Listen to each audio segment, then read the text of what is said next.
Welcome to the Triple Cross podcast, part of the Belly Up Media Network. I'm John. That's Casey. I pointed the right way. It's going to be a good night. We are talking about all the sports played yesterday and today. There's baseball happening. It's like the NLCS finals or the ALCS finals. I don't know. It's one of those things. Basketball is happening currently. Currently, the Nuggets are beating the Lakers 101-91 with like 6 minutes left in the fourth quarter. Football happened yesterday, and that's the most important thing we got to hit on first because I'm a Vikings fan. Casey is a 49ers fan. They went head-to-head on Monday Night Football, and the Niners ruined my betting week. I'm going to be honest. The 49ers, I bet on the 49ers on the money line. I wasn't going to win very much money, but I went ahead and lost a bunch of money because Primetime Kirk decided to actually be Primetime Kirk, like earn a good version of that nickname and win a game. The way this show works is every 10 likes on the video, we give away a $25 gift card. So get the likes up on the video. It's a little button that looks like that underneath the video. Casey, what happened? What happened to your Niners? Are they just not what's going on here? They were supposed to be the best team in decades. Yeah. I mean, I could ask the same question to you. What happened to my Niners? I don't know. They look like kind of a generational team in one moment, and then they drop 2 games to teams they should easily beat. So yeah, it's tough. By the way, I know a lot of people are mentioning they're watching multiple games right now. There is some awesome action happening right now. Let us know so that we can report on it live in the moment. I do see that the Diamondbacks and Phillies are in a deadlock right now in the top of the 5th, 2-2. I think our brackets that we did for baseball are all but busted, John. Huge baseball pod here. We're big baseball guys. We've been getting back into it a little bit in the last year or so, last 2 years maybe. At least I have. I'll speak for myself. The Phillies I did have going all the way though, so I think that's you need them to beat the D-backs here. Yeah, I mean, I'm all for it. Like, I mean, hey, if you've been paying attention to their story, it's a pretty incredible one, and they live for this stuff. This like on the edge of the brink of elimination, if you will.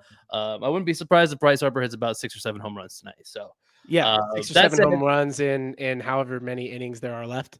That seems highly likely, actually. Statistically, I think it'd be weird if that didn't happen.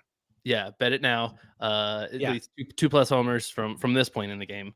He might already, I don't know how they got to the score yet. It's 3-2 now. Okay, I jinxed it. It's mid-5th, by the way. So he's going to need to hit, 2+ homers in 4 innings. Yeah, exactly. Which, I mean, that's light work for Bryce Harper. Well, he's down now, so they got the like competitive spirits like brewing now. They need that edge. The Phillies don't like to be ahead. They like to come from. They like to. I like how you're creating narratives for the Phillies. You're like you watch a lot of Phillies baseball, I know who they are. I know a couple players on the team. So I've never missed a game. I don't know. Yeah, never. He watched every game all summer. Hey, we got 13 likes right now. Get the likes up to 20. I see there's enough people watching. Get the likes to 20. I bet they'll get there quick. When we do our giveaway, we will do it on Playback, our private watch party community. There is a link to that in the description. You can see it in all the video. Also, if you're listening on audio podcast after the fact, by the way, we do this as a live show on YouTube and on Playback. That's why we mention those things. But if you are listening on audio platforms, you could hear live reporting of like if there's some scoring going on in these games. We'll try to keep it up to date. But check us out for a live show on YouTube, and you could win yourself a nice prize. That's what sometimes we cut it out of the audio podcast, if I'm being totally honest, but sometimes I leave it in. I like to let them know that we give away stuff to the live away. Yeah. Heather Verkler's got her fingers crossed. I can only imagine she's hoping she wins a $25 gift card, which is what we give away every 10 likes. She's rooting for the Phillies. Do one. Obviously. Or it's a Phillies thing. Geek Gauntlet Pod says, what's up? What's up, Geek Gauntlet Pod? Miguel, regular viewer, says hello. He just says hello. Very formal, Miguel. I like it. Lee Cook, first time here. Lee Cook, good to have you. And we already told you the deal. So glad you're here. Felix wants to know, he's like, we're not talking NBA? It's first day NBA. We're not talking NBA. Felix. Oh, we're talking NBA. We got a treat for you. Casey has never seen Victor Wembanyama play basketball. We're going to have a little reacts video during the podcast. Casey's going to be seeing Wemby play basketball for the first time. Of course, we got to talk Niners and Vikings first because I couldn't not, right? Like the Vikings won. The Vikings won the game. I can't not tell Casey about it. I don't know anything I'm doing here, Lee. It's all right. I don't know what I'm doing here either. If it makes you feel better, we don't know. I still don't know what's going on here. We rarely know what's going on. The like button below the video. Once we get to 20, we're going to give away a gift card, and we're going to do that. And there's a description below the video where it says, if you open the description, there's a link that says playback.tv/triplecross. You click that and you go join us there. The show is live over there, by the way. We always forget to mention that. You can watch the show over there. We're at 18 likes now, so we're going to do a spin here pretty soon. But let's kick around this Niners game a little bit. I like what Miguel said. Cousins happened. Mr. Captain Kirk, the whitest guy in the NFL, Cousins, showed up. And I've been telling you, I think I said 3 weeks ago to you, Casey, I'm like, dude, I think Kirk Cousins is pretty good, which it sounds weird because I'm a Vikings fan, but I've been lower on Kirk Cousins than most the people who aren't Vikings fans. A lot of people are like, oh, he's underrated and stuff. I'm like, I don't know, man. You ever seen him play a primetime game? It's pretty ugly. But when Justin Jefferson left the game mid-game with hamstring, watching Kirk, I'm like, no, he's good. It's not just JJ. He is pretty good. He's a good quarterback. And I, at the time, was like, hey, before this week, I would have said he's not as good as Brock Purdy, but I actually think he's as good as Brock Purdy. You said, no way. Brock Purdy, so much better, quick decision maker, gets the ball out faster. What are your thoughts now? Kirk Cousins, Brock Purdy, where do you put them? You put them right next to each other? I mean, do you still give the edge to Brock? Try and make yourself objective here.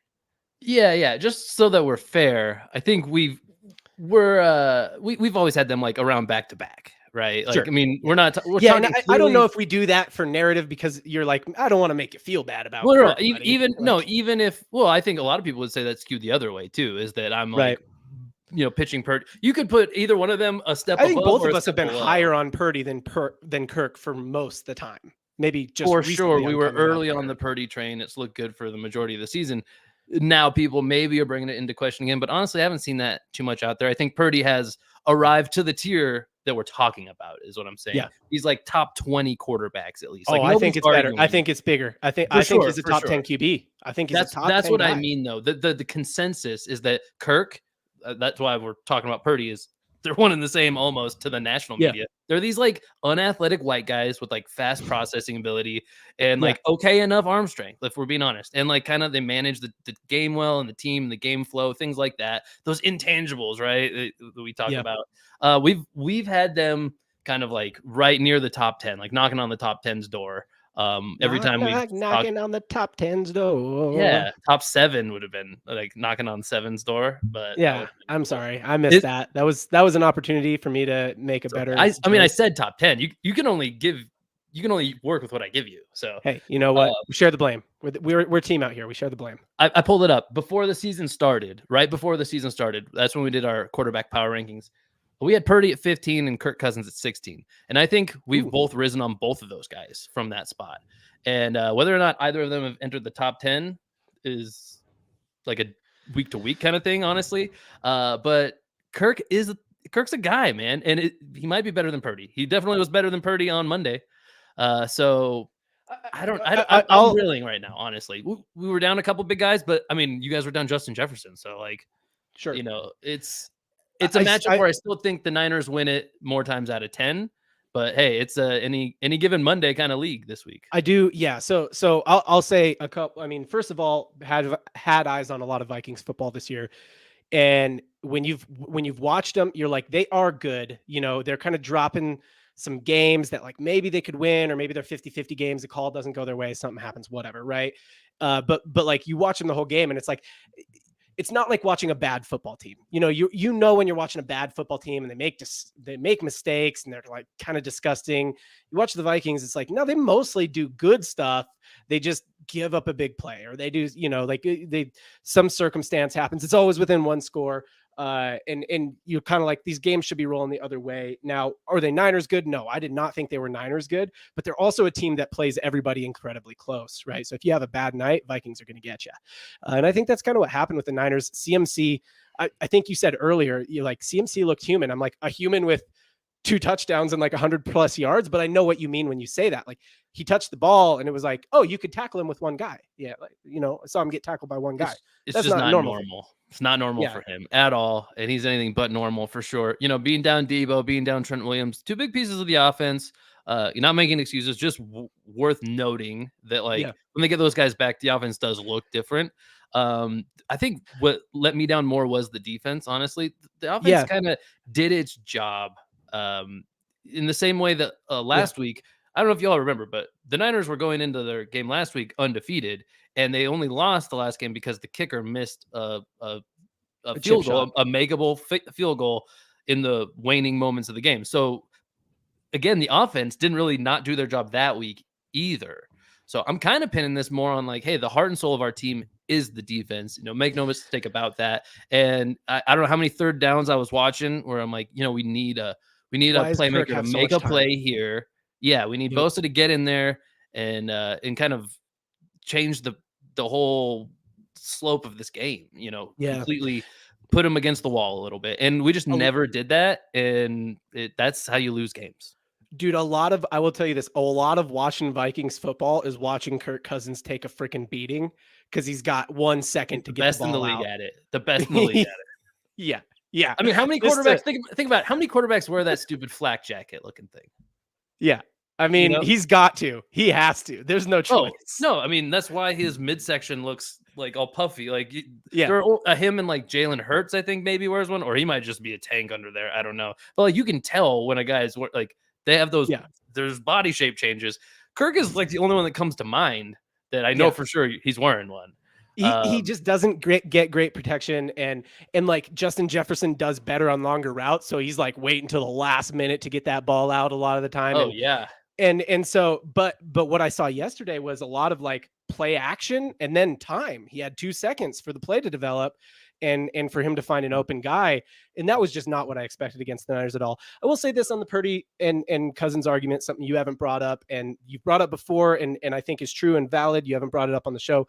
Kirk Cousins gets paid a lot more money. It's like a $40 million difference or something and like that. Now, if you took him just on didn't add any money to it. If you say, put Brock Purdy in Minnesota, what does he look like? Put Kirk Cousins in San Francisco, what does he look like? I do think they look similar. I think maybe, Cousins being a vet maybe helps him a little bit. I think Brock Purdy having to take 10 hits a game, to watch the plays develop, watch those Kevin O'Connell plays develop not as quickly as the Kyle Shanahan plays. Right. And the reason why you're going through these qualifiers is because the answer is Kirk Cousins would look better than Brock Purdy in the Niners offense, and Brock Purdy would look worse in the Vikings offense than Kirk Cousins does. But that's $40 million better? That is probably not true. And also, I think even the money aside, if you allowed Purdy as many years in the league as Kirk has had to develop, make the experience not the thing anymore, then who knows? Like, then I think it's likely Purdy passes him up just based on how quickly he's come out of the gates in his career. But yeah, to your point, there's a lot of different aspects to it. But at the end of the day, Kirk is proven some Kirk haters wrong. I mean, I love it. He probably belongs in the top 10. Let's not bring Purdy into this. Kirk alone probably belongs in the top 10 QBs as far as like when you're doing, forget about how old they are, how you could build a franchise. How much they get paid, If you need a quarterback for this season and you want to win the Super Bowl, like who are your top 10? Kirk Cousins has to be in that list. There's and he learns the system quick. He can switch. Yeah.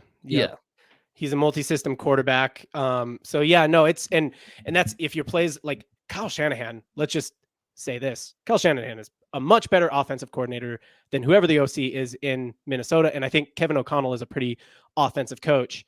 And I'm not saying that they're bad. It's just Kyle Shanahan's incredibly good. Yeah, but their plays take longer to develop, and Kirk's going to take a lot of hits doing doing that. Kirk Cousins is because of Kyle Shanahan's offense. Right. Like, that's where he emerged. So, I mean.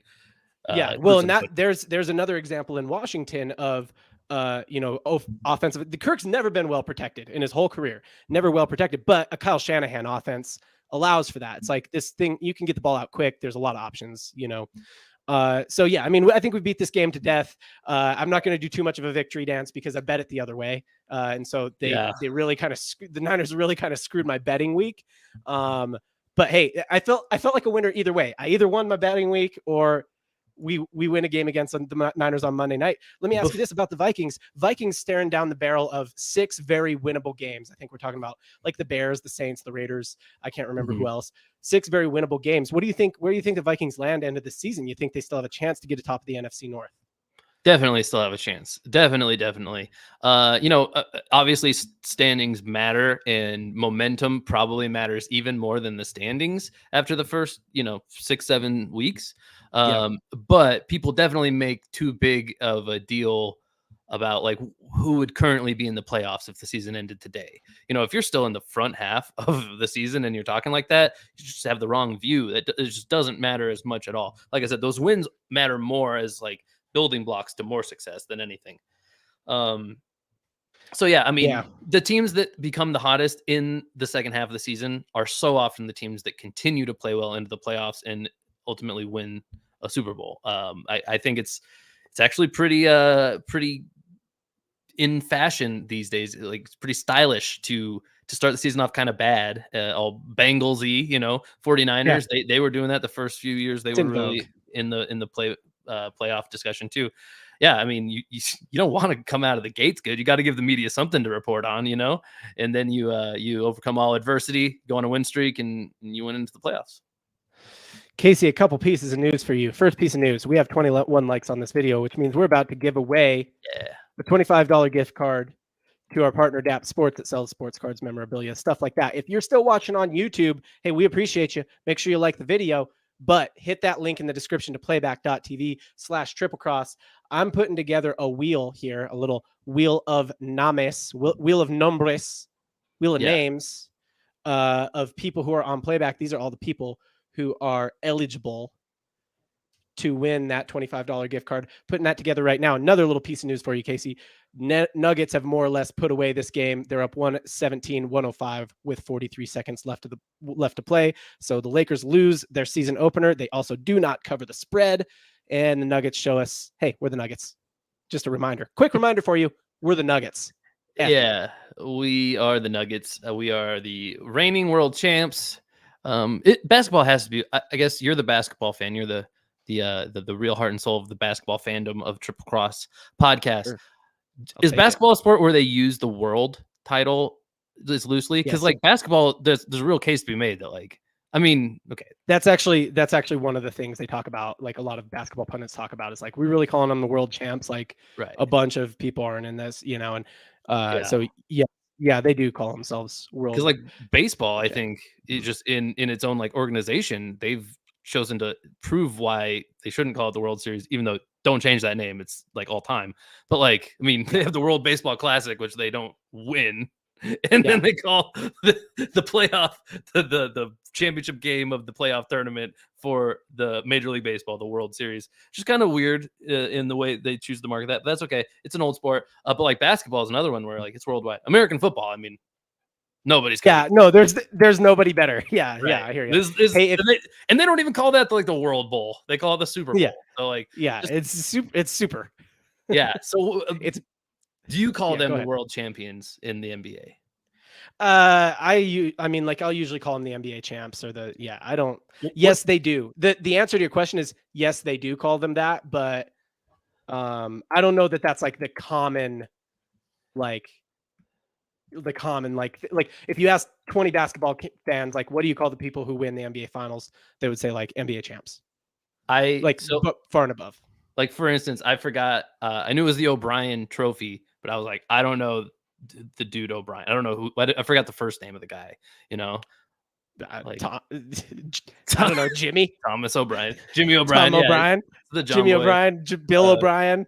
I think it feels like it's got to be one of those white guy names, it is a white it's Larry O'Brien. But see, Larry. I thought you'd know Yeah. that. Oh, that's a white guy name. Yeah, Yeah. like we have the like Lombardi trophy in football. We should do a best trophy bracket from like different sports. That's got to be interesting, right? Because Yeah. I mean, they got they took some liberties with some of these.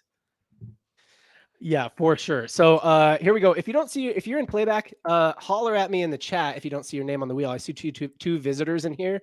That means I can't get you on the wheel. I got to know you're here. So you got to chat in. Let me know if you don't see your name on the wheel. We'll give everybody a second. While we're saying that, while we're doing this pod, probably the Suns Warriors game is going to start. Casey, Warriors fan, I know that's been on your calendar. I Whatever. apologize. We're starting a little bit late. Casey was like, "Hey, we can't miss the Warriors game." So we'll keep you live updated on that. What's happening with the Phillies? What do you think? We think Oh, how boy. many home runs has Bryce Harper hit? Oh, he's at about 4 or 5 now, if I'm not Yeah. mistaken. So we were mid-fifth before, top 6 now. Score is still Diamondbacks 3, Phillies 2. Bryce Harper clearly hasn't been up to the plate because no home runs have happened. Right. I think yeah. it's We could do a little Bryce line. We could look at the Bryce line. The Bryce line line. negotiator. Bryce line negotiator. Dude, I mean, if Bryce Harper isn't doing Price line ads, that's a miss. What are we? Yeah, what are we talking about? What are we talking about? What are we doing here? The Bryce is right, baby. No, I think he was missing us like reporting on this because he's over 3 tonight. So he's gonna hit a couple of bombs here in his last couple of. Jojo Max says only Alec Bohm has hit one.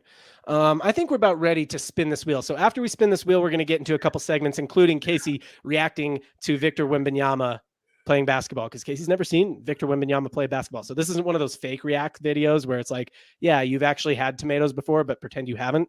Like, this is a real one. He hasn't ever seen. I want to be clear. I haven't watched stuff. him play a basketball game. I've seen a quick clip. Yeah, exactly. I've seen one 3-second clip, and that's all I've ever seen. And even that was more of just like how freakish he looks on a basketball court, just like his arm length and stuff. Just him walking around. Yeah, well, I mean, that's always going to be there for sure. Yeah, his arms will show up to every game he plays. So Chet and Wemby are making the NBA look different for sure. It looks weird, man. It looks strange, but I like it. They're good. All right, let's get into this. Who do you like? Who do you like for this first spin? Ooh. Abby C is here. Abby C is here. Hasn't been here for a minute. She commented on the last video, said, "Hey, that orphan team you got, orphan team you got in your NBA in your fantasy basketball league, I want it." Okay, that's how she said it. Actually, I kind of had to convince her, but she said she's down. So love it. There we go. She's gonna adopt the orphan team in the Triple Cross Fantasy Basketball League. So I'm gonna take Abby for that reason. Okay, John's on the Abby train. I'm gonna go with a guy, long time listener, first time caller. No, I told him he just needs to show up earlier for me to bet on him, and I'm going to this time. Let's go, Romy, baby, Romy. Adam and Romy both here. The classic rivalry. The classic rivalry is alive. Here we go. First $25 gift card to DAP Sports. If we hit 30 likes, we'll do another one during the show. If we don't hit 30 likes, look at that. Showing up at the top. And Romy wins it. World Casey champions right there.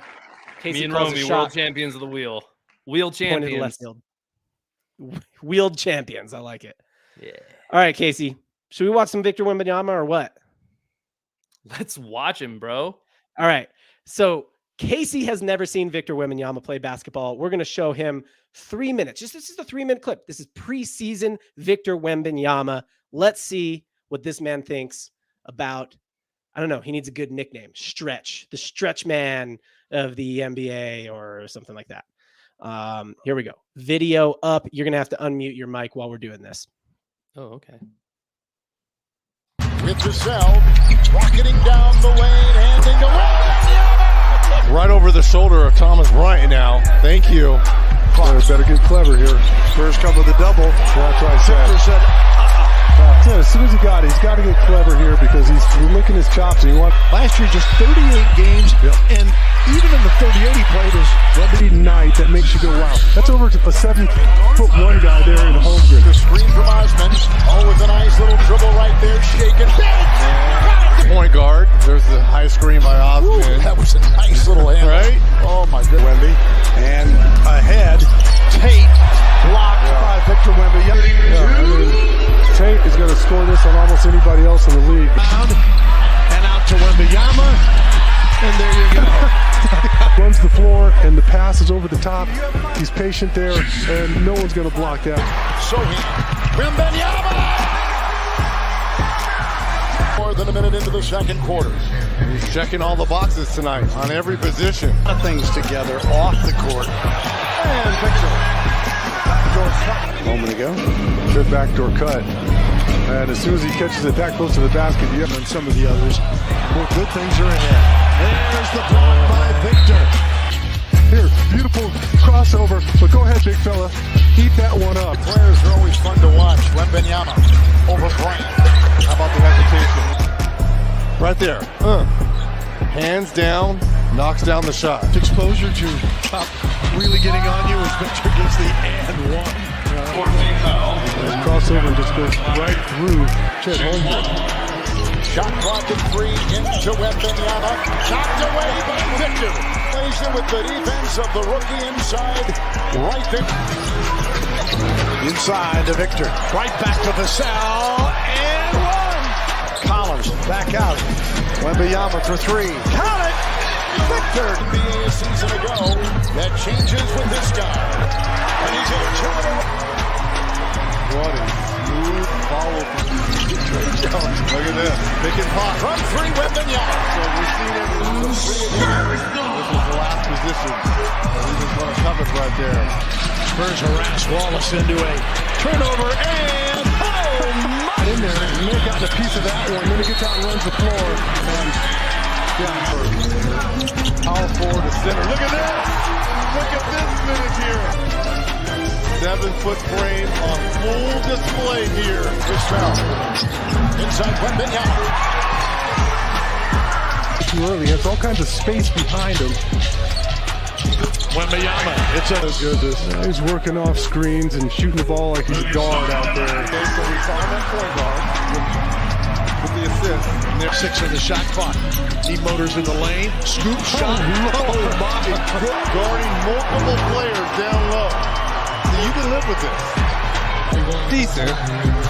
But these first 2 games, exhibition games. I mean, the kid does it all.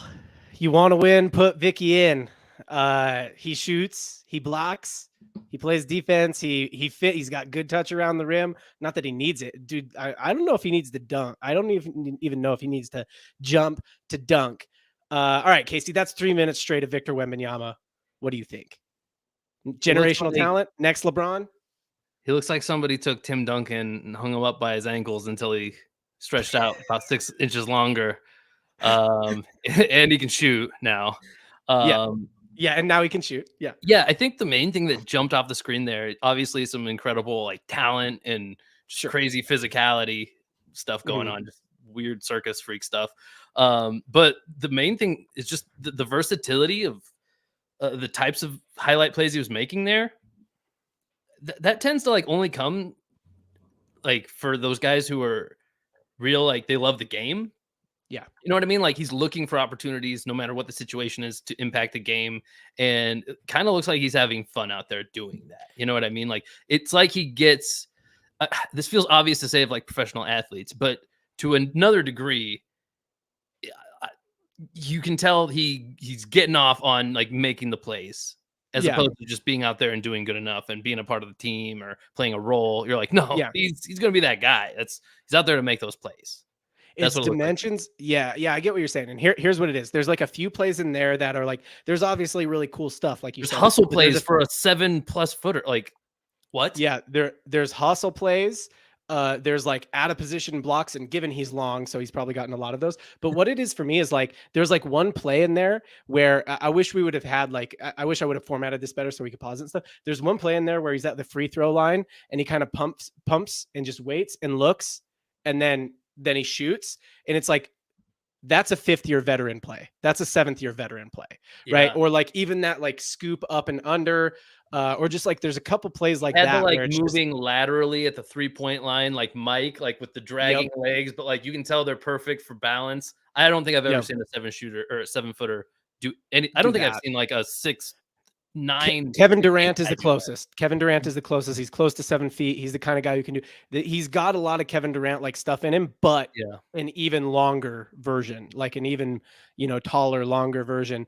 I think the maturity is impressive. I mean, he's been playing pro basketball for a long time, but the maturity I think is it's not every play, but there's a lot of plays where it's like he's just making good reads, good decisions. He's patient, right? Like he'll pump. He'll wait, he stays on his feet. He doesn't get a shot blocker. One of the biggest things that happens to shot blockers is you get them off their feet with pump fakes, and then you get to the line. That doesn't happen to him a lot. He stays mature, stays on his feet.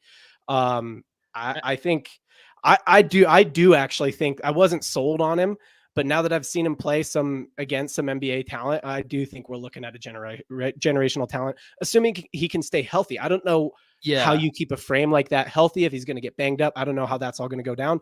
People said the same thing about Kevin Durant, and he's a 15, 18-year veteran. Sure. Yeah, I think all valid stuff there. That's kind of, it's weird because with a rookie, you just have such low expectations for the most part, usually. That Yeah. Okay, you just don't even talk about it that much, really. But really seeing how good he is in that video, that really highlights the need for questions to like how good can he become. So that's immediately what comes to mind is first of all, how much weight can he put on? That kind of right. It's a little get to a Rudy Gobert like build at least. Right. Because obviously skinny but strong. He's gonna get compared to a guy like Chet his whole career, right? Like as long as they're they're both rookies together. right? Yep. And they look identical in body type, basically. They're both skinny, tall, freak guys who can ball still, And I live in the town that Holmgren went to college, so I actually have seen him play at Gonzaga twice, and one was at the beginning of his. Did he only go to college for 1 year? I think probably one. Yeah, I'm guessing probably one 1 year. I saw him at the beginning of that year and the end of that year. So I feel like even just from game to game, like the first game, I can't explain the transformation I already saw just in that season from him, right? Yeah. First game, he looked like he didn't belong. He looked all gangly, like Bambi out on the court. And then by the time he'd come around, you're like, this is the best guy on the court, hands down. Doesn't matter who else is there with him, right? And I think that Wemby has even more physicality, better physicals than him probably, and maybe even more of that like killer instinct. I can't imagine him out there ever looking like Bambi is what I'm getting at. And the question really will be who can remain healthier longer. And also something I haven't heard people talk about is like when things aren't going his way, does he have the mentality of a veteran in that moment? That's what I need to know about. Right. Well, all right. So couple measurements here. Couple sort of, feeling your temperature on this guy. Spurs with Victor Wembanyama, playoff team. I mean, they were in the cellar last year. They outline. I mean, they were so bad. Outline who even you think are like other key pieces there. I mean, that's it. we got Devin Vassell. Yeah, I know. Like Keldon Johnson, Devin Vassell. That's what I mean. Are those the only other? I mean, they're quality players. Pretty much. They're quality players. They're fine. But they're not really like mentioned in like the big three of like teams. Like guys like that. Oh, no, right? No, like they're not. Yeah, they're not that good. I remember this time last year we were talking about the mid three. And that feels way more like not even mid three, just like propped up by Wemby. Right. Yeah. Like maybe Wemby's really good. Like below mid three. No. So you're saying no. Rookie season, Spurs do not make the playoffs. If only we had like some kind of symbol or something we could use for like if a guy was only like this good, the guy went like this good, and then there's this big guy, right? Like how mid they get the mid three because it's like two below, slightly below mid, and then one above mid. Yeah, it's like a triangle. All right, forced it. Yeah, putting your strokes aside. Yeah, playoff team. Sure, right? Why not? Too many teams make the playoffs in the NBA anyway. Make play-in team. How about that? Play-in team. Play-in team. Sure, yeah. West is tough. No chance of a title, says Poppin' Fresh. Look, no. Yeah, I don't think that. I mean, I think definitely that's an easy call. Did they win a title with Wemby? Not now. I mean, is he a good enough player? Is he a good enough player though, where you're forecasting rings on his fingers? You can build. I think he's a good enough player. You can build a team around him that's a contender team. Yes, yeah. You got to build. There's other building blocks that are needed though. Do you think they have? They have the right leadership and stuff in San Antonio to do it. Yeah. No. I think Pop's a great coach. Yeah. Love it. And I think their front office is good. And I mean, what has Pop's formula been so far? Draft David Robinson, win rings. Draft Tim Duncan, win rings.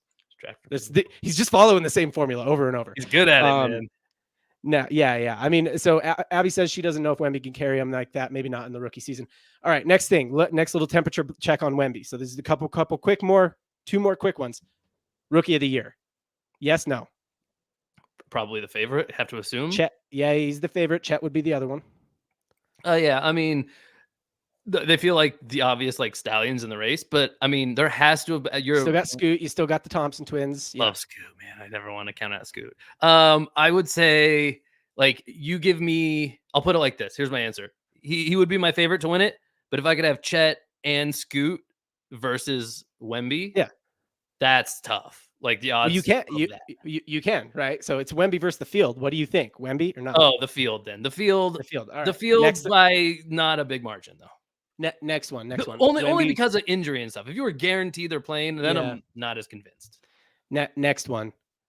Wemby leads the league in blocks. What do you think? Whoa.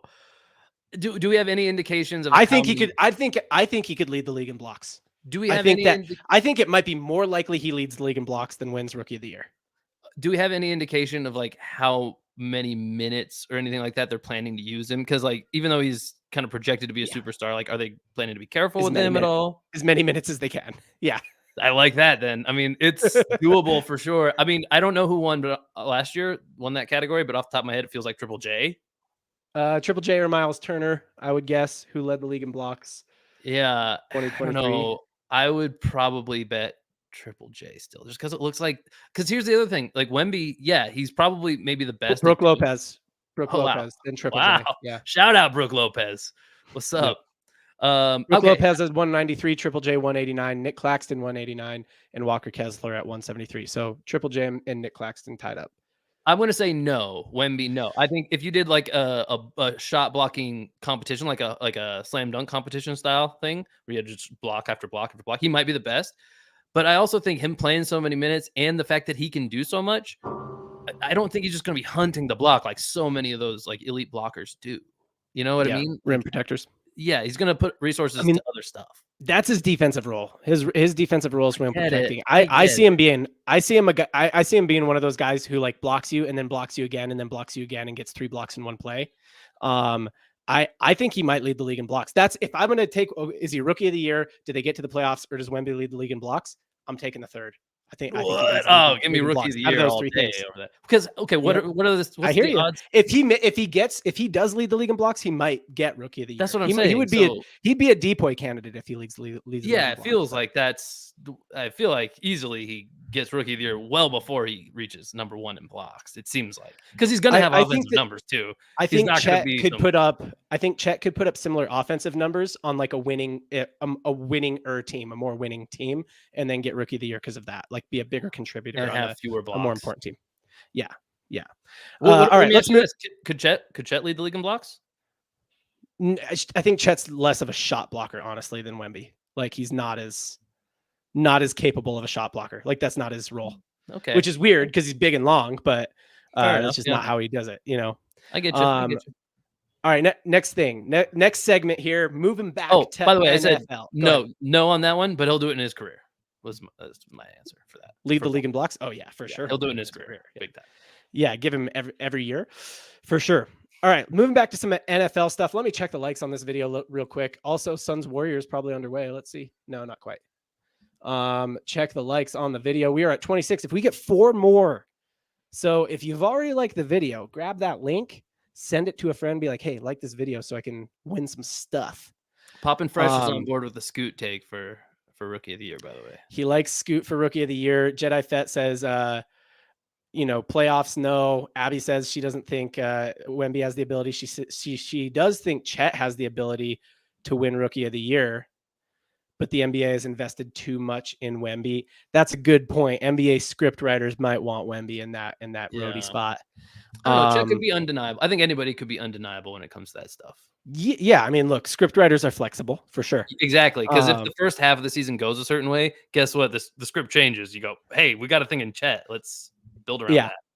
Yeah. I mean, we can pit these two against each other. That's a fun script. Love that. All right, let's switch gears. Let's switch gears. Go back to a little NFL action. Derrick Henry is getting traded. This is the talk. This is the talk of all the town that King Henry will be leaving the Titans, and the Titans will become what? Like basically not a football team because he's the whole football team. What do you think, Casey? King Henry getting traded. What's the likelihood that this is actually real? Would they really move on from Derrick Henry? It seems like he's probably not got that many great years left. Just let this guy live out his time in Tennessee and be a lifetime Titan. Seems like the move, but maybe that's not what Tennessee's up to. What do you think? Not really what the NFL is about these days. It's kind of a romantic thing of the past, where that's like the norm, at least. Obviously, it happens, Mhm. not the usual thing anymore. And it's actually particularly because he's not like washed. There's a demand for good running backs on the market. Yeah. He certainly qualifies. Tennessee Titans are 2-4 here, going into week 7, week 8, week 8. They're headed nowhere fast. That's just the way they are as a No. franchise right now. And they never have been. For this Not year. for years. Not for years. Yeah. Look, I'm a fan of the head coach, Mike Vrabel. I've heard that their ownership is also like good and backs him. I think that's the right direction, but it's the next generation. It's the next rebuild that really has the opportunity for success, in my opinion. Ryan Tannehill was probably never going to be that guy to get you to the top of the mountain, but he was a guy who could get you're you. already grasping at straws when you're grabbing D-Hop. You know what I mean? Like, dude's 100. So, but when you're a Titans, you got to rewind a couple of years ago just to like make it all make sense. Ryan Tannehill was an upgrade, a guy you kind of just took a flyer on, and then he paid off in the immediate term. And you go, okay, we're relevant again. They were the 1 seed only a couple of years ago in the playoffs from the AFC, including all those teams in the AFC that everybody's all afraid of over. They were the 1 seed only a couple of years ago. So, but they look like the time has come. The shit's hit the fan.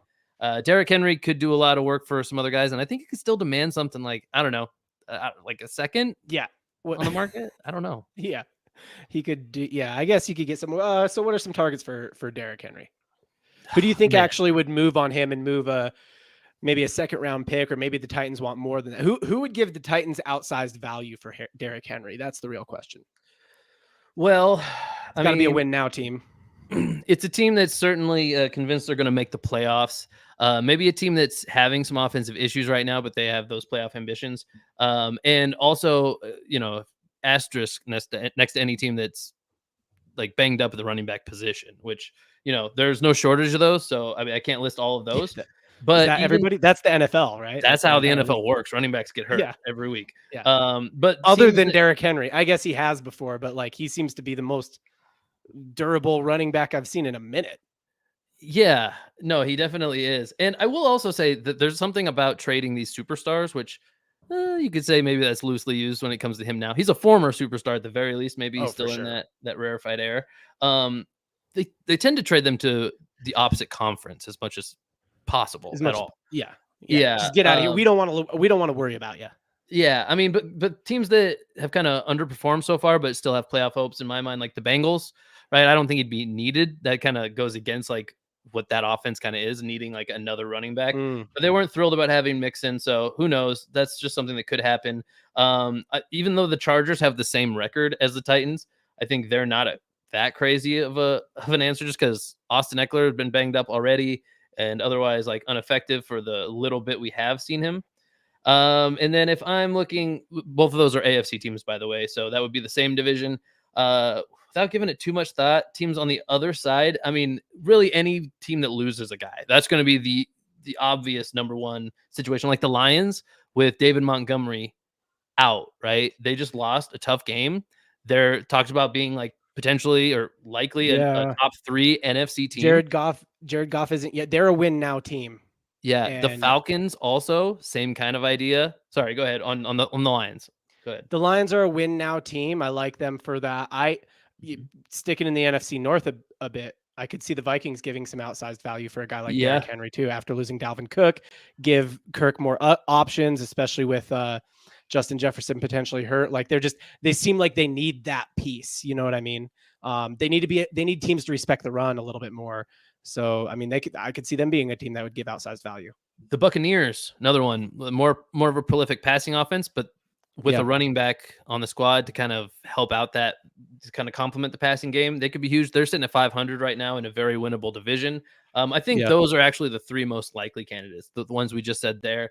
Not really the Vikings, the 3 that you said. The Vikings are no. The Lions, the Vikings, and the Buccaneers, all NFC teams. All teams that could use the Vikings, I would put as 3rd on that, just because they already did trade for Cam Akers, and they're still just getting him kind of going. Not that he's as good. I'm just good. Cam Akers is not that good. He's like fine. Always underperformed. He's fine, is what he is. That's a great way to put it. He's had some moments. He's a running back that I guess deserves a job in the NFL.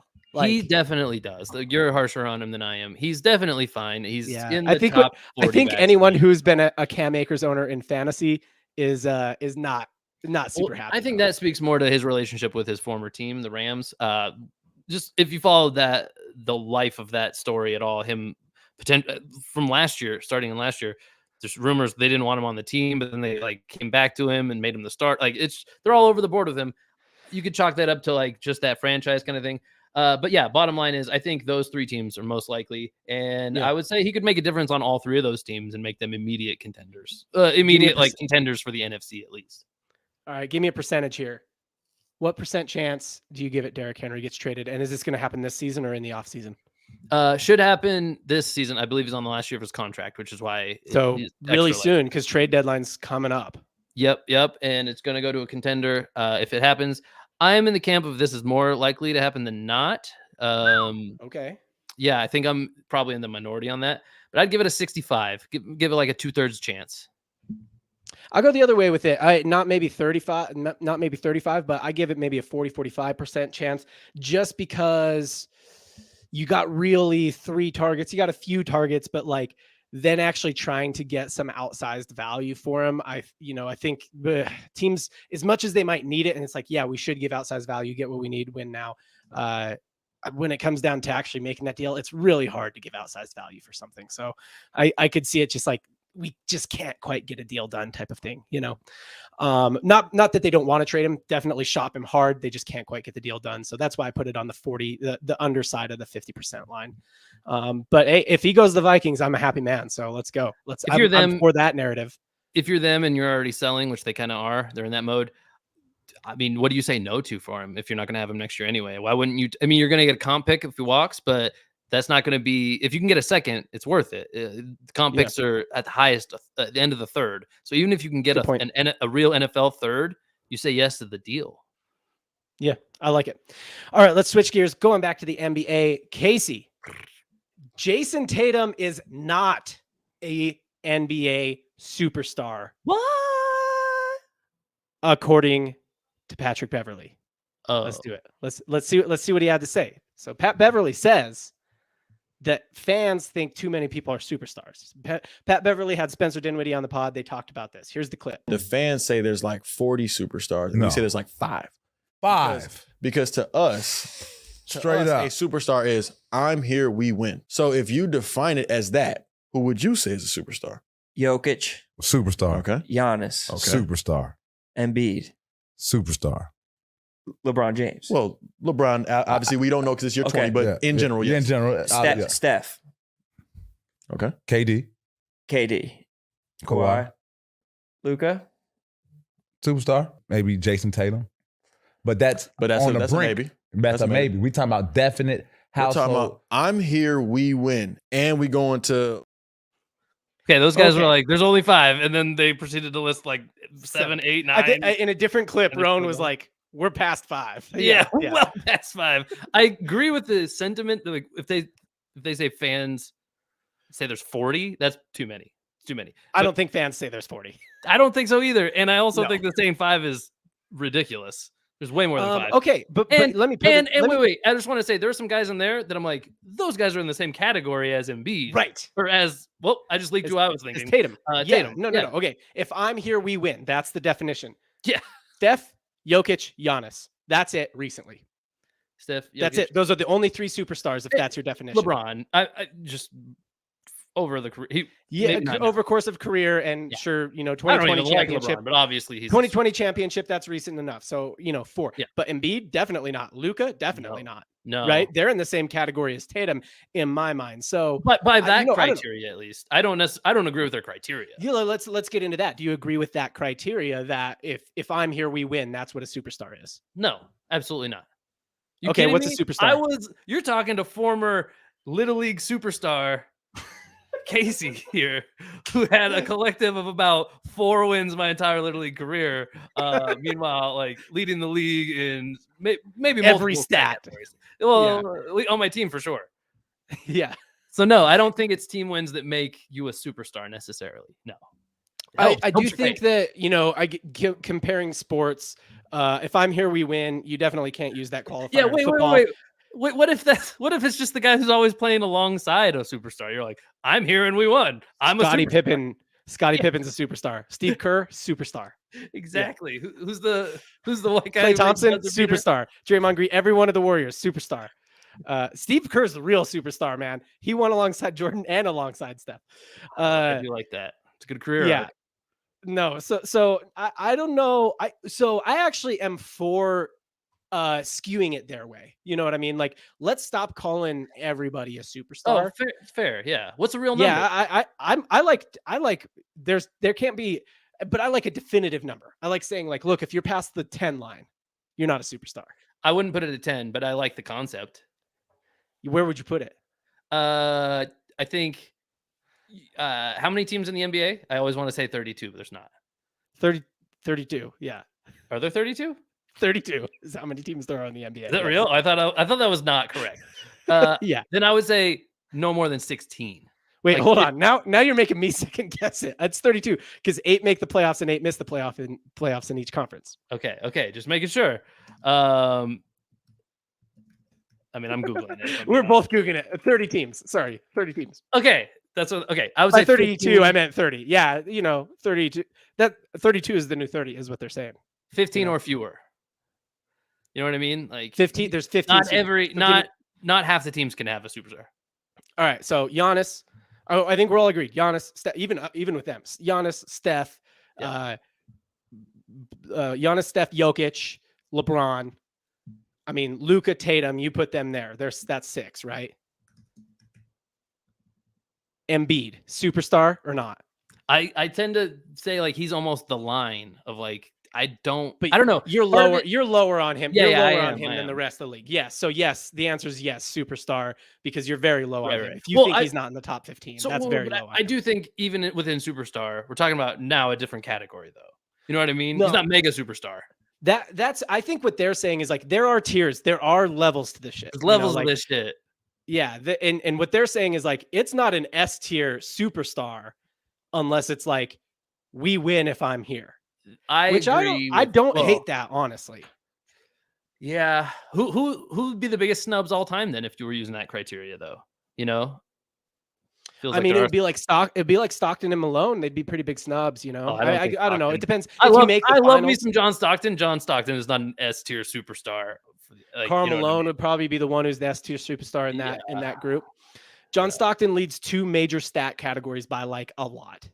Right. But I mean, I don't think he gets the respect of No, I don't think people like put him in the S tier. superstar. Fine, but S. People put him in the S tier of point guards. into like S A B C D. I mean, I think people put him in the S tier of point guards, but while he was playing, I don't think most people would have him in the S tier of players in the league at that time. Karl Malone, though, absolutely.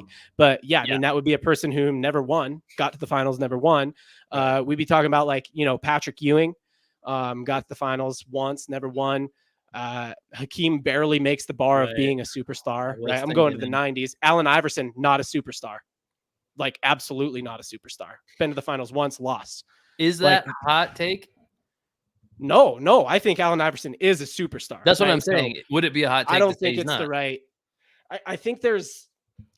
It's too hard to say. Like, it's hard to compare generations. I do like the idea of like if they're not in the S tier right now today, then they're not a superstar this year. Like you can just say this year. You know what I mean? Like I don't know if I would call Dame a superstar as of right now. I disagree. I think I disagree. I think once a superstar, always a superstar. But like people can, I guess that's how I would use it at least. So, you know what I mean? That's probably why the fans think there's so many, right? Because it's like, yeah, maybe there's only 4 in the league right now this year, but like there's a bunch of others who have been at some point. Yeah, like LeBron is the best example. Like, yes. By last year, was he a superstar? No.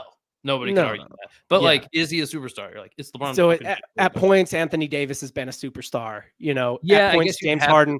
At points, James Harden's been a superstar. Yeah, that's I guess where I'm thinking, and like on their teams at least, like I mean, I guess teams with multiple superstars makes it difficult. Does that even exist?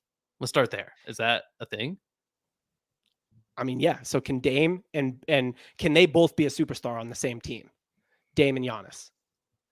I think yes. I think the answer is yes. You can have more than one superstar I think on so. the same team if you're going by your criteria of like Shaq and Kobe weren't once you superstars hit it. together. Basically, it's like if you're in the S tier of the league in any given year, you're one of the top 3 or 4 players in the league in any given year. You're a superstar, and then once you hit that, you're always that. Then for sure, for sure. And I don't know if people out to be. I kind of like that criteria too. Like once you get the S title, you're in.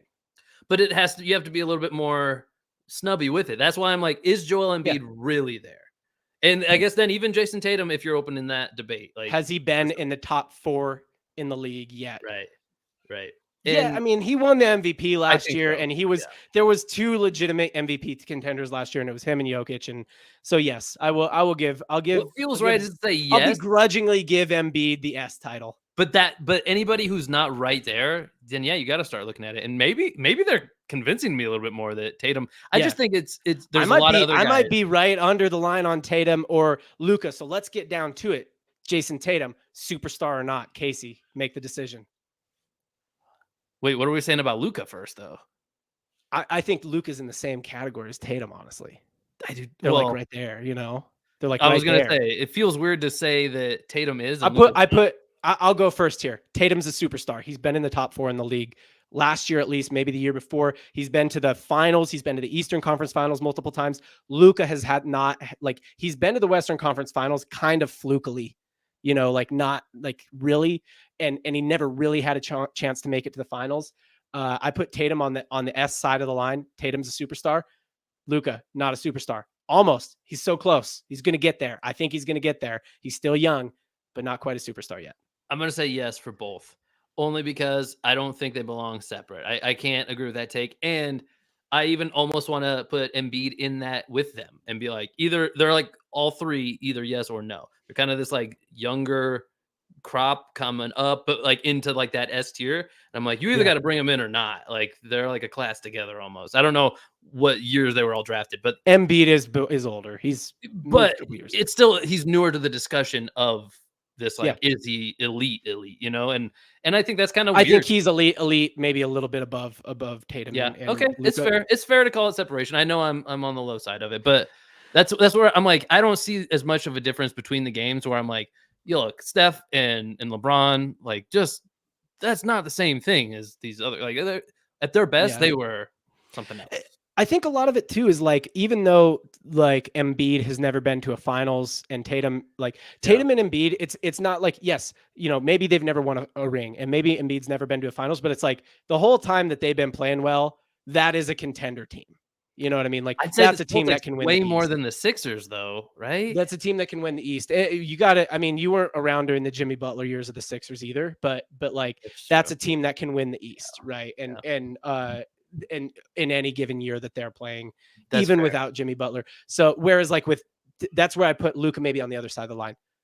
It's like not every year, it's not always with him. Right. Like I want to see it be always before I put him there. So final decision. Tatum, superstar from me, superstar from you. Pat Bev is wrong, and Spencer Dinwiddie are wrong. Dude. What do NBA players know? They don't know shit. We know everything. Oh my God.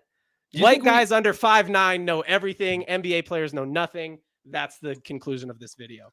Do you think by our own system that we actually would land below 20 if we graded them out? Because that's obviously an episode we're doing now. Like how many superstars are in the NBA? I think we would land. I think if we let anybody who ever got the title of superstar be in, I think we'd land right around 20. Who are still in the game. Yeah. I would love to even whittle it down below that to 15. Yeah. I think we got to make some hard decisions. Let's do that on another episode. We need another segment for that. One more segment here. Are the Eagles mid without the play? Going back to the NFL, are the Eagles actually a good team without the play? You know what play I'm talking about. I'm talking about the one where they come up to the line and everybody in the whole freaking stadium and everybody watching on TV and everybody out on the street and everybody who's ever been to Pennsylvania ever and everybody who's ever been anybody ever knows exactly what they're going to do. They're going to hike the ball and they're going to push Jalen Hurts forward 1 yard and they convert it pretty much every time on 3rd and 1 or 4th and 1. Look, they've played the Vikings. All right. So I'm going to tell you, it is incredibly frustrating to watch them actually get 4 downs to get a first and it's a game changer. And I'm looking at their games, and I think there's a good case to be made for the fact that maybe they're not winless, maybe they don't suck, but they're mid. They are mid without the tush push. What do you think? I guess mid would mean around 500. Around I mean, that's 500. like the definition. I of mid, think that's probably. exactly where they are. They're around 500 without it. Have they had the bye yet? What are they sitting at? They're sitting at 6-1. 6-1. Yeah, let me make my case for you. Let me make my case. Yeah. Dolphins, they win that game either way. They won 31-17. Sure. Jets, I think they win that game without the tush push. 14-20 is too close for the Jets, but the Jets defense, the Jets beat them. Erase that whole thing I just said. The Jets are their one loss. Okay. So they lose to the Jets. Yeah, we'll give them that one already. Yeah. Rams 23-14. They win that game without the tush push. Commanders 34-31 in overtime. No tush push, no win. Commanders beat them. Yeah. All right. Now next. Buccaneers 25-11. They win that game without the tush push. Vikings 34-28, one score game. They lose that game without the tush push. In the game winning drive, they used it like 2 or 3 times. They used it a number of times. That was like very frustrating. Twice on that. They drive. lose to the Vikings without the tush push. Patriots 25-20 lose it without the tush push. I think they lose. So right now, that puts them at 1 loss, 2 losses, 3 losses with the Jets. They're 4-3. They're mid without the tush push. That's my position. All those games you outlined, I mean, maybe barring the Vikings, but all those are not great teams. That's the other thing is not only are they mid, but their losses are like bad losses. When those they're would like be they're like the Bills. What are we talking about with the Bills right now? Like they're barely making the playoffs. They're in 7th. They're 4-3, and they're losing to crappy teams like the Patriots and the Jets. That's who the Eagles are. They would also have lost to the Patriots and the Jets. Yeah, those are the same teams. And the Commanders you said in there, like these are Commanders. And even the Vikings. Commanders almost beat them with the tush push. Let's not forget how much everybody just turned around on the Vikings. And I'm not saying that wasn't worth doing, but like if we would have talked about this 2 days ago, we would have said, and the Vikings, they're awful too. You know, like teams at the time that were not riding the confidence. Look. And I want to clarify something here because some Pop and Fresh just said something in our chat on Playback. He said, why people so mad about the tush push? Other teams can do it. Go ahead and do it. I'm not mad about the tush push. I'm just saying Travis Kelce and Jordan Mailata are essentially why the Eagles are winning games. Like without those two, this is a mid team, which is crazy to say. 2 offensive linemen are like the core of your team. And what are we going to do when Travis Kelce retires? The man's 572 years old. Like he can't play center forever. Yeah. Like, they're going to not be good anymore. Okay. So to answer Poppin' Fresh, I believe who you said, why are they so upset about the tush push?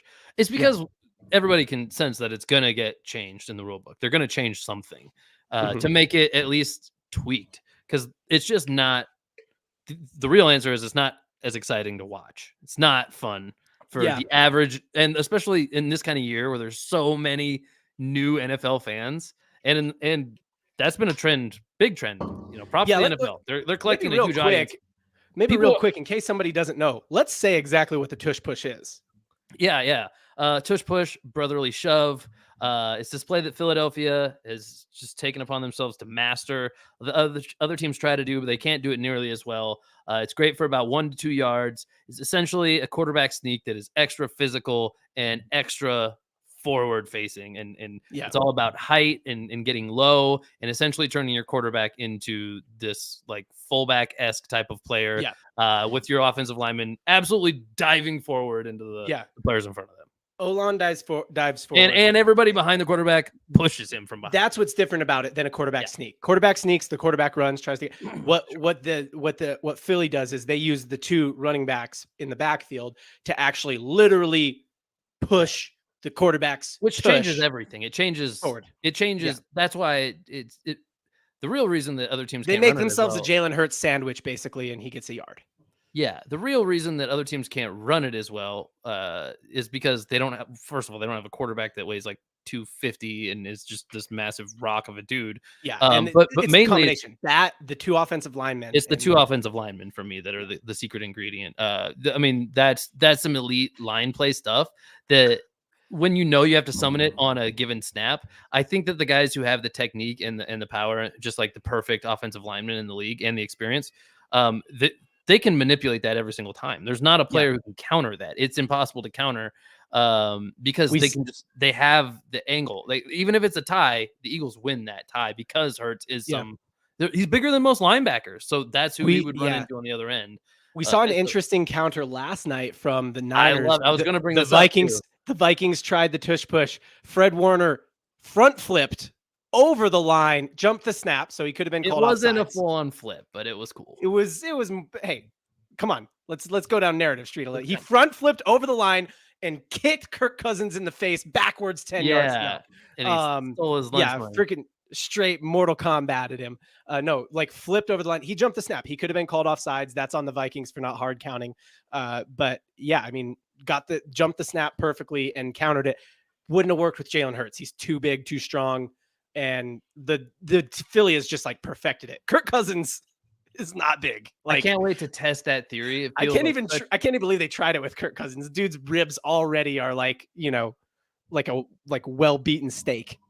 I can't wait to see them try to counter that because it does feel like a very Niners thing to even more so than just winning as many games as possible. It feels like a Kyle Shanahan thing to take pride in schematically taking away this like revolutionary play from the team that made it happen. That feels like he would be like, no, I'm the guy who ended that shit, because somebody will figure out how to do it. Otherwise, I mean, if the Eagles should hope somebody figures out how to stop them, sort of, because then they can make a case it belongs to stay in the sport. Otherwise, the competition committee, everybody's been saying it, that we're being primed. If you're not aware that you're being primed right now for a rule to change, like you're not paying attention because they're saying it a dozen times every single Eagles game. I almost said Phillies. How are they doing, by the way? Phillies are down 4-2. Fake news. Fake news. That's not true. I don't down believe 4-2. that. End of the 7th. Okay. Let's wrap this up. All right, Casey. Couple things for you. First of all, tush push, illegal next year or illegal soon, or remains legal and remains a weapon that can be utilized by any team in the league. What do you think? The current version that they're running will be outlawed to some degree. Yeah, it'll be okay. Yeah. Next thing, Eagles. What's their record if they are not so good at that one single play? We wrote down just like a loose outline of these topics, and I fully came prepared to say like, no, man, they're really good. They're an above 500 team, Eagles. No matter what. They're above average at least. Not gonna lie, you 4-3 is still above average. Me. You convinced me a little bit. I think they'd be within a game of 500. I do think you build on losses the same way you build on wins. So losing a game to the Commanders, that's a tough one. I don't think you necessarily look as and also the Patriots and also the Jets and also. Let me put it this way: you lose a game to you're 4-3, and your 3 losses are or would it be 3-4? Did I count it up as 3-4? Because they would have lost to the Jets, the Commanders, and the Patriots and the Vikings. They'd be 3-4. So maybe they'd be 4. Maybe they go one way on one of those games. 4-3, 3-4. I'm just saying, you lose a game to the Commanders after being, or you lose a game to the Patriots, your locker room is not the same after that. Yeah. No. You drop games to the Eagles and Vikings, or the Patriots and Vikings in back-to-back weeks, your locker room is not the same after that. Yeah. I mean, not just seeing what I want to see in every situation here, but do the Niners even lose to the Vikings if they didn't just come off of a loss to the Browns that made them look and feel bad?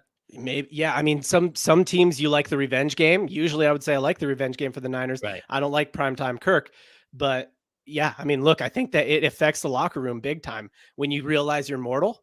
It's a real thing. It's not even just like somebody can punch you in the face and it hurts. That's a real thing. It's not even just what changes within you. Now the secret is out on how to stop you. So other teams, guess what? They spend a whole week preparing for this shit. They're gonna, if there's a team that beat you and there's a way to figure out how they beat you, they're gonna figure it out. They're gonna try. All right. We're Yeah. about to wrap up this show, but here's the deal. There are 29 likes on the video. That's not an exaggeration. There's actually 29 likes on the video. If it gets to 30, we're giving away an extra $25 gift card. We're going to give away one anyway on Playback in just a second. So if you're watching on YouTube, head over to Playback. That's playback.tv/triplecross. There's a link in the description. Also, make sure you hit the subscribe button and the bell icon so you know whenever we're live, because we're giving stuff away every time we're live. If you're listening on audio, Spotify, Apple Podcasts, anything like that, go ahead and go into the little app, go into the app, hit that, find the stars, hit 5 of them, hit 5 stars, give us 5 stars, write a little review, say, hey, John, hey, Casey, what's up, guys? You are awesome. And if you're not going to say we're awesome, then just don't say anything. Just shut your mouth. Casey, anything to add to the people before we head over to Playback? Not much, Playboy. We'll see you on Playback, y'all. All right. That is the pod. Bye-bye.